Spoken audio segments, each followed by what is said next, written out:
हुर्रों के रूहानी पेशवा पीर साहब पगाड़ा जनवरी के पहले हफ्ते में रूहानी सफ़र का आगाज़ करेंगे। इस दौरान वो खलीफा मोहम्मद हाशिम खासकेली की दावत पर भी तशरीफ़ लाएंगे। रिपोर्ट कर रहे हैं इशफाक सुलहरी। हुर्रू के रूहानी पेशवा पीर साहब अपने रूहानी सफ़र का आगाज़ सखर डिवीज़न से करेंगे।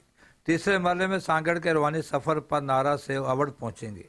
खलीफा मोहम्मद हाशिम खासकली की दावत पर अवध में जिस बंगले में पीर साहब तशरीफ़ फरमा होंगे, इस बंगले में मौजूदा पीर साहब के परदादा तशरीफ़ फरमा हुए। पीर साहब शाह मर्दान शाह और मौजूदा पीर साहब तशरीफ़ फरमा हो चुके हैं। मौजूदा खलीफा डॉक्टर मोहम्मद हाशिम खासकली के खलीफा बनने के बाद पहली दावत है। अवध में पीर साहब के बंगले की तैयारी का काम जारी है।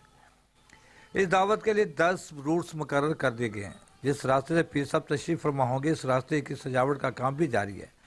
खूबसूरत गेट बनाए जा रहे हैं। जमात के बैठने के लिए बड़ा रकबा मुकर्रर कर दिया गया है और 10 मुख्तलिफ मकामात पर पार्किंग का बंदोबस्त किया गया है। जमात के लिए नंगर के लिए 1000 मन नंगर पीर साहब के जहाँ तशरीफ फरमा होने से कबल ही तैयार हो जाएगा, जबकि 1000 मन कच्चा राशन भी मौजूद होगा। इस दावत में थर नारा समेत पूरे सिंध से जमात आएगी। पीर साहब के साथ मकामी समाजी सियासी और शख्सियत की मुलाकात भी शेड्यूल है। पीर साहब की दावत से जहाँ जमात मतद होगी, वहाँ फंक्शन मुस्लिम लीग भी नया जज्बे के साथ बेदार होगी और पार्टी भी मतद होगी।